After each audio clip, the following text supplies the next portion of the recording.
दोस्तों नमस्कार। दोस्तों मैं विमल शाही आप सभी लोगों का अपने चैनल में स्वागत करता हूं और उम्मीद करता हूं कि आप लोग सब लोग स्वस्थ होंगे एवं मस्त होंगे। सभी राष्ट्रवादियों और सनातनियों से ये निवेदन रहेगा कि आप लोग मेरे चैनल को सब्सक्राइब कर लीजिए। दोस्तों आज का वीडियो शुरू करने से पहले मैं एक प्रोवर्ब है, कहावत है, उसको मैं कहना चाहता हूँ। संगत से गुण होत है और संगत से गुण जात है। मतलब जिसकी संगति में आप जैसा रहेंगे वैसा ही आप बन जाएंगे। तो दोस्तों आज हम लोग बात करेंगे आम आदमी पार्टी में अभी नए नए शामिल हुए यूपीएससी के टीचर जो हैं अवध ओझा के बारे में। जी हाँ दोस्तों, अवध ओझा अभी हाल फिलहाल में ही आम आदमी पार्टी में शामिल हुए थे और आम आदमी पार्टी ने बड़े जोर शोर से उनका स्वागत किया था। ट्विटर पर और अन्य सोशल मीडिया पोस्ट पर डाल रहे हैं कि ये देखिए टॉप 3 मतलब सुपर 3 ऐसा करके कैप्शन डाल रहे हैं और उसमें अरविंद केजरीवाल एक साइड है और अवध ओझा सर एक साइड हैं और मनीष सिसोदिया एक साथ हैं। और इस तरह उन्हें मतलब कि प्रोजेक्ट किया जा रहा है कि आम आदमी पार्टी के टॉप 3 लीडर्स यही हैं और बाकी सबको साइडलाइन कर दिया गया है। और आम आदमी पार्टी के टॉप जो डिसीजन मेकर्स हैं उनमें अवध ओझा सर शामिल हो गए हैं। और अवध ओझा सर जैसा कि जब कोई पॉलिटिशियन किसी पार्टी में ज्वाइन करता है तो वो सबसे पहला काम क्या करता है, मीडिया में इंटरव्यू देता है। तो अवध ओझा सर भी मीडिया में इंटरव्यू दे रहे हैं, हर एक चैनल पर बैठकर अपनी राय व्यक्त कर रहे हैं कि आम आदमी पार्टी में वो क्यों शामिल हुए, अरविंद केजरीवाल से मतलब कि उनका संबंध कैसा है, बीजेपी के साथ उनका संबंध कैसा है और राहुल गांधी जी के साथ संबंध कैसा है। तमाम तरह की सवाल उनके ऊपर उठ रहे हैं और अवध ओझा सर उनका जवाब दे रहे थे। तो इसी क्रम में दोस्तों क्या हुआ, बीबीसी का एक पत्रकार अवध ओझा सर का इंटरव्यू लेने के लिए पहुंच गया और अवध ओझा सर भी बिल्कुल ट्रैक सूट पहनकर इंटरव्यू दे रहे हैं। अवध ओझा सर इतना फॉर्मेलिटी तो में विश्वास रखते नहीं है कि हम कोट पहने टाई पहने सूट जैसा है जिस ड्रेस में है उसी ड्रेस में वो इंटरव्यू स्टार्ट कर देते हैं। तो अवध ओझा सर से जो बीबीसी के पत्रकार हैं वो पूछ रहे थे तमाम तरह के सवाल कि आपको तो ऑफर हर एक पार्टी से था, बीजेपी से था या आप चाह रहे थे बीजेपी से, मतलब टिकट चाह रहे थे आप। और ये बात सत्य है कि लोकसभा चुनाव के समय अवध ओझा सर ने बीजेपी से टिकट पाने का पुरजोर कोशिश किया कि मुझे चाहे गोरखपुर, चाहे जौनपुर, चाहे प्रयागराज, कहीं से भी उनको टिकट मिल जाए। जब बीजेपी से उनको टिकट नहीं मिला तो उन्होंने फिर बैटिंग की कांग्रेस के लिए कि कांग्रेस से किसी तरह टिकट मिल जाए। इवन उन्होंने समाजवादी पार्टी से टिकट के लिए मतलब कि अपेक्षा किया लेकिन उन्होंने भी टिकट नहीं दिया। फिर मैंने अवध ओझा सर का स्टेटमेंट सुना कि उनको चुनाव लड़ना है, चाहे वो किसी भी तरह चुनाव लड़े, लेकिन इस बार वो चुनाव लड़ेंगे ही लड़ेंगे, लेकिन वो चुनाव लड़ नहीं पाए। तो फिर इसी तरह का सवाल मतलब कि जो बीबीसी के पत्रकार थे उनसे पूछ रहे थे कि आपने हर पार्टी के लिए मतलब से टिकट मांगा है, आपको उन्होंने टिकट नहीं दिया, आपने आम आदमी पार्टी क्यों ज्वाइन किया। तो जो भी उनकी समझ रही होगी आम आदमी पार्टी ज्वाइन करने के पीछे का मकसद अवध ओझा सर बता रहे थे। इसी बीच क्या हुआ कि सवाल जवाब करते रहे, मतलब कि सवाल जवाब चल रहा था। इसी बीच क्या हुआ, पीछे से कुछ लोग आ गए उनके जहां पर ये पत्रकारिता का जो कार्यक्रम चल रहा था, सवाल जवाब का कार्यक्रम चल रहा था, उसमें कुछ लोग आ गए और वो पत्रकार महोदय को टोकने लगे कि आप ये सब सवाल क्यों पूछ रहे हैं, आपको ये सब सवाल पूछने से मना किया गया था।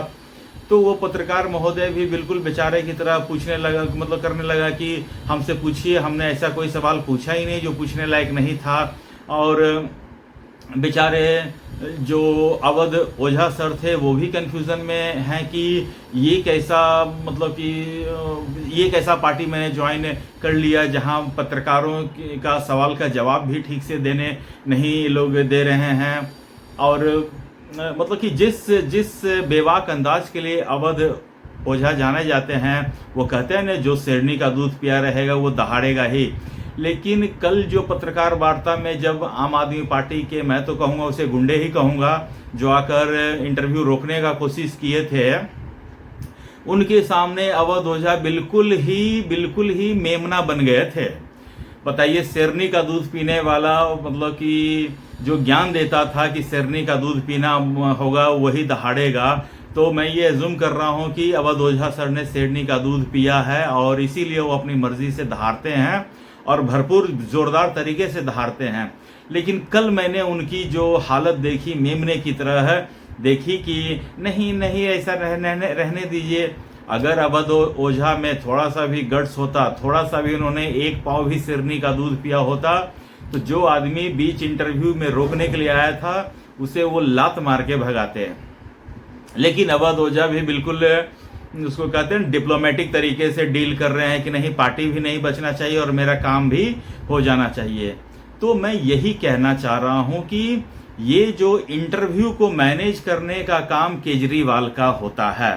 दोस्तों, आपको याद होगा कि अरविंद केजरीवाल और पुण्य प्रसून वाजपेयी का एक बहुत पुराना वीडियो वायरल हुआ था, जिसमें अरविंद केजरीवाल पुण्य प्रसून वाजपेयी से ये कहता, मतलब पाया गया था कि ये पार्ट को ज़्यादा कर देना, इस पार्ट को कम कर देना, नहीं तो वो प्राइवेट सेक्टर वालों को ये कर देना, डिलीट कर देना।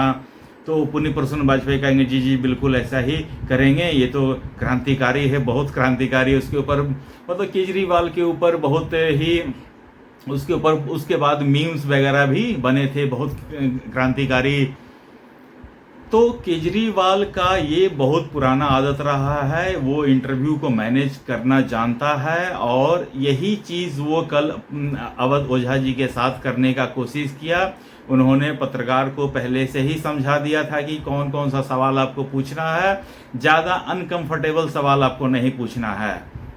वो तो केजरीवाल है ना, जो मतलब कि अगर आप कोई पत्रकार है, अगर केजरीवाल से अनकंफर्टेबल सवाल पूछता है तो केजरीवाल को तो शर्म नाम की चीज़ है ही नहीं, तो वो बेशर्मी की तरह बात करने लग जाता, उस पत्रकार को ही कटघरे में खड़ा करने लग जाता, उस पत्रकार की पत्रकारिता को ही क्वेश्चन मार्क में ला देता है। तो केजरीवाल क्या है ना कि मतलब जिस किसी आदमी को शर्म नहीं होगा वो कहीं भी नंगा हो सकता है, तो केजरीवाल की ये मनस्थिति है। तो अवध ओझा भी मतलब कि केजरीवाल के इस धूर्त वाली चाल में फंसते चले जा रहे हैं या फंस गए हैं। बताइए, मतलब कि अवध ओझा सर जो हैं वो इतने नाकाबिल हैं क्या, क्योंकि किसी पत्रकार का क्या जवाब देना चाहिए वो दे नहीं सकते हैं ढंग से। तो उनमें जब उनसे क्या सवाल पूछा जाना चाहिए, क्या सवाल नहीं पूछा जाएगा, जब ये कंट्रोल होने लगे तो फिर वो काहे का शिक्षक है, फिर वो काहे का यूपीएससी के महारथी, फिर वो काहे के मतलब अच्छे इंसान, काबिल इंसान किस बात के। तो अरविंद केजरीवाल ने उनकी सारी शख्सियत पर ही प्रश्न चिन्ह खड़ा करके रख दिया है। अब अवध ओझा को मतलब कि अरविंद केजरीवाल की धूर्तता के अंडर में या तो उनको महाधूर्त बनना पड़ेगा या फिर अरविंद केजरीवाल की धूर्तता को एक्सेप्ट करना पड़ेगा और उनसे थोड़ा सा कम धूर्त बनकर काम करना पड़ेगा, तो ही आम आदमी पार्टी में वो सरवाइव कर पाएंगे। और जहां 3-5 किए, तो मैं पहले ही एक वीडियो में कह चुका हूं कि अवध ओझा से पहले भी बहुत सारे काबिल लोग, पढ़े लिखे लोग आम आदमी पार्टी में आ चुके हैं और धक्के खाकर, लात खाकर बाहर निकाले गए हैं। मैंने बहुतों का एग्जाम्पल दिया है, किरण बेदी का एग्जाम्पल दिया है, प्रशांत भूषण, शांति भूषण पिता पुत्र दोनों का एग्जाम्पल दिया है, कुमार विश्वास का एग्जाम्पल दिया है, बहुतों का ऐसा एग्जाम्पल दिया है जो आम आदमी पार्टी में बहुत सम्मान के साथ ज्वाइन किए थे या उन्हें वो सम्मानित थे। अभी के हाल में आप देख लीजिए, आम आदमी पार्टी की जो है स्वाति मालीवाल, वो कितने सम्माननीय थी आम आदमी पार्टी में। अरविंद केजरीवाल उन्हें लेडी सिंघम कह के कहता था और आज उस आम आदमी पार्टी की लेडी सिंघम को अरविंद केजरीवाल का सबसे बड़ा गुंडा जो है उसे अपने घर में बुलाकर मारता और अरविंद केजरीवाल तमाशा देखता है। तो अवध ओझा कल को आपके साथ ऐसा न हो, इसके लिए आप मतलब कि प्रिपेयर रहिएगा, इतना मैं कह सकता हूँ। अगर आप थोड़ा सा भी दाएं बाएं करने का कोशिश कीजिएगा तो हो सकता है कि आप बहुत ताकतवर हो, लेकिन केजरीवाल आपसे ज़्यादा ताकतवर है, केजरीवाल आपसे ज़्यादा धूर्त है, धूर्त था, है और रहेगा। अरविंद केजरीवाल से एक पत्रकार ने पूछा ना कि आप जिन लोगों को पहले भ्रष्टाचारी कहते थे आज सबके साथ ऐसे हाथ खड़ा करके खड़ा रहते हैं, तो कहता था कि अब जो है, उस समय जब हम भ्रष्टाचारी नहीं कहते थे उस समय देश की प्रायोरिटी कुछ और थी, अभी देश की प्रायोरिटी कुछ और है, अभी हमें देश को बचाना है। दोस्तों, देश में 4 स्तंभ हैं, 4 स्तंभ में एक स्तंभ ये पत्रकारिता का भी है। तो केजरीवाल एक स्तंभ को पूरी तरह से कंट्रोल में करना चाहता है कि हम जो चाहें, जो सवाल हमें अच्छा लगे वही सवाल पूछे जाने चाहिए। क्या इसी तरह केजरीवाल का प्रेस कॉन्फ्रेंस होता है? क्या इसी तरह मीडिया को इंटरव्यू देता है केजरीवाल? क्या कि एक स्तंभ को वो अपने में मैनेज करके रखता है, दूसरा स्तंभ जो न्यायपालिका होता है उसके लिए उसने बड़े बड़े वकीलों की फौज खड़ी करके रख रखी है। और न्यायालय में केस जितना, मैं लॉ का मतलब विद्यार्थी तो नहीं रहा हूँ, लेकिन मैंने लॉ की क्लासेस अटेंड की हैं, तो उसमें जो प्रोफेसर थे उन्होंने सिखाया था कि to get justice either convince the जज और कंफ्यूज द जज। और भारत के जो वकील हैं वो जजेस को कंफ्यूज करने में बड़े माहिर हैं, अच्छे अच्छे केस को 20-20 साल तक खींचते हैं। जज को पता नहीं रहता है कि मतलब पहले कहाँ से स्टार्ट केस हुआ था और ये ख़त्म कहाँ पर हो रहा है। आज के डेट में देखिए, सारे भ्रष्टाचारी मिलकर अपने आप को क्लीन चिट दे रखे हैं।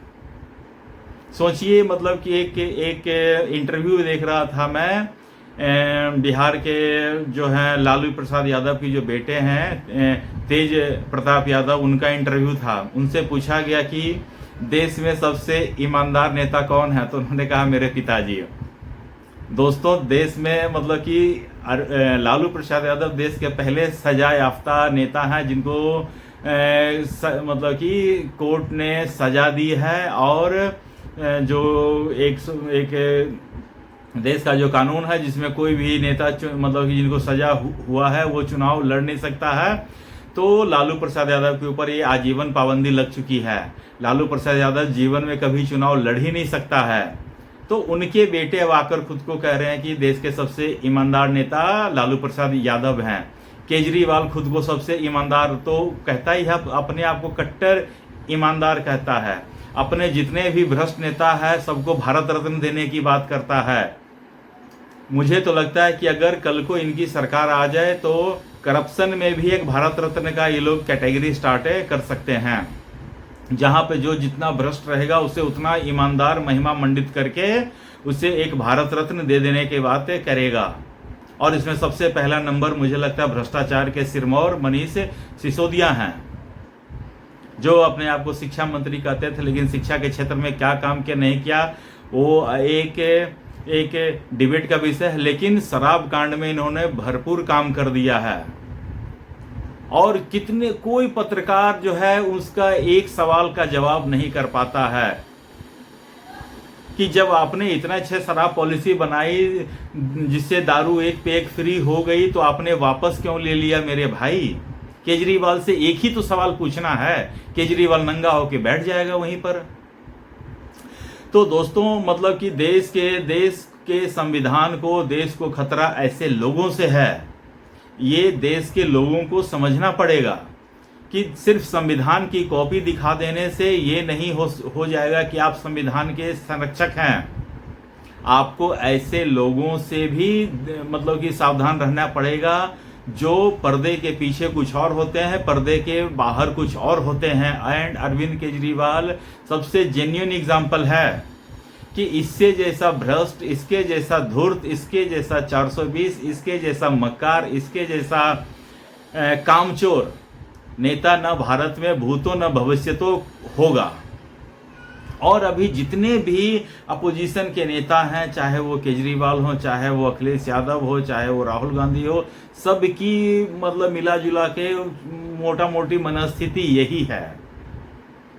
तो दोस्तों, मैं तो सिर्फ अवध ओझा सर को आम आदमी पार्टी में शामिल होने पर शुभकामनाएं ही दे सकता हूं, और उन्हें अरविंद केजरीवाल को झेलने की शक्ति भगवान दे। इतना ही के साथ आज का मैं ये अपडेट समाप्त करता हूँ। आप लोग अपना ख्याल रखिए, स्वस्थ रहिए, मस्त रहिए। तब तक के लिए नमस्कार, बाय।